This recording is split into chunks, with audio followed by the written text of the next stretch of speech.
아기곰의 재테크 불변의 법칙. 이 책은 재테크 성공 법칙에 대해서 나열합니다.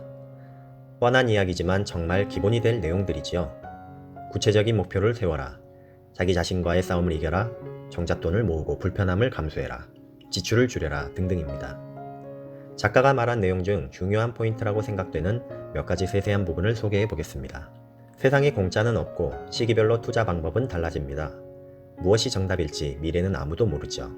그러므로 자신에 대해 투자해야 합니다. 자신에 대한 투자는 자신에 대한 가치를 높이는 것이죠. 직장에서 인정받는 사람이 되도록 노력하는 것, 스스로 가치를 창조하는 사람으로 만드는 것이 자신에 대한 최선의 투자이자 최고의 재테크입니다. 이제는 신문, 뉴스, 도서, 유튜브 등 다양한 경제 관련 정보를 누구나 접할 수 있습니다. 이때 경제 정보를 올바르게 해석하는 능력을 키우는 방법으로 두 가지를 안내합니다. 첫 번째는 남의 일기를 쓰는 것입니다. 남의 일기란 어떤 사람이 무엇을 발표하거나 경제 전망을 했을 때 해당 날짜와 발표 요지를 메모하고 기사를 스크랩해 두는 것입니다.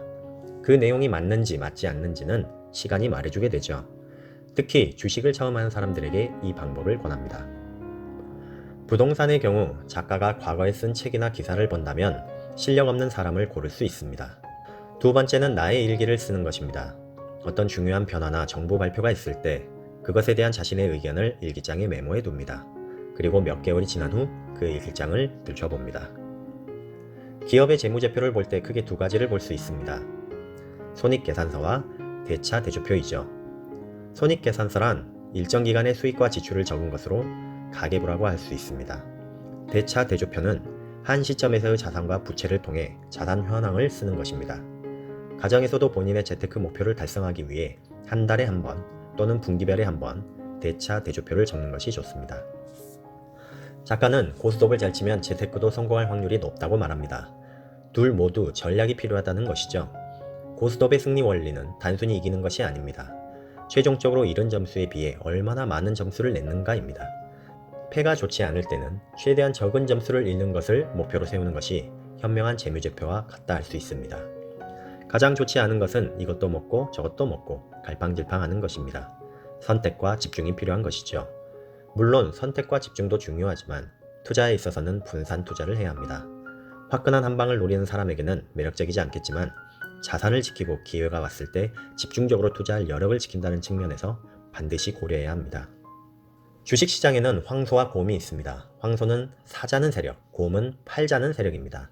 개미들은 흐름에 편중하는 희생자들일 뿐이죠. 결코 황소와 곰을 힘으로 이길 수는 없습니다. 주식과 부동산은 투자 성향이 다르므로 개인별로 자신에게 맞는 투자를 해야 합니다. 부동산은 결국 공급이 가격을 결정합니다. 통화량이 늘어나면 물가 상승률에 따라 집값은 그만큼 상승하게 됩니다. 인구가 줄어드니 부동산 가격이 하락할 것이다 라는 단순한 이론은 맞지 않습니다. 심지어 인구 수도 2030년까지 상승하다가 이후 천천히 내려가고 가구 수는 그 이후로도 오히려 증가합니다. 결국 부동산은 입지가 중요합니다. 첫째, 직주 근접은 나의 직장이 집과 가까운 것이 아니고 나의 집을 사줄 사람들의 직장이 많은 곳을 말합니다. 즉, 양질의 일자리가 많은 곳의 집값이 상승하게 되어 있습니다. 서울의 경우 강남구와 서초구가 가장 많은 종업원 수가 있습니다. 둘째는 교통, 학군, 환경이 있습니다. 새 아파트라고 무조건 좋은 것은 아닙니다.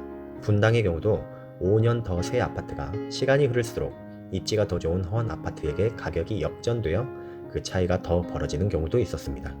결국 첫째도 입지, 둘째도 입지라고 하는 이유는 이 때문이죠. 전세는 살기 좋은 곳에 집을 구하면 되지만 매매는 본인보다 나중에 그 집을 사줄 잠재 매수자의 입장을 고려해야 합니다. 집값이 오르는 메커니즘은 의외로 간단합니다. 수요가 몰리는 곳에 집을 사면 됩니다. 현재는 실수요자 중심으로 시장이 변화하고 있습니다. 새학기가 시작하기 전인 1, 2월에 보통 집값이 비싸지고 6월에 싸지게 됩니다. 자주 이사를 한다고 돈을 번다는 것은 오해라고 말합니다. 하지만 부동산 투자를 하면 강제 저축 효과가 있습니다. 빚을 내면서 허리띠를 졸라매게 되는 것이죠. 또한 부동산에 대한 관심이 남다르다는 것을 의미하며 이는 곧 기회를 많이 접할 수 있다는 의미입니다. 부동산 상승장에서는 과거 시세에 연연하면 안 됩니다. 판단은 신중하게, 행동은 빨리 해야 합니다. 또 일시적 일가구 2주택 전략을 잘 활용해야 합니다. 전세를 끼고 사두었다가 전세 만기가 되는 2년 후에 본인이 거주하던 집을 팔아서 이사를 하게 되면 무리가 없겠죠. 단 무조건적인 추격 매수는 지양해야 합니다. 반면 하락장에는 급매를 찾아야 하고 그 급매물이 진짜인지 알아봐야 합니다. 판단은 신중하게, 행동은 한 박자 천천히 해야 합니다. 사연이 있는 매물들이 나오기 때문이죠. 하락장에서는 먼저 팔고 나중에 사는 전략을 활용해야 합니다.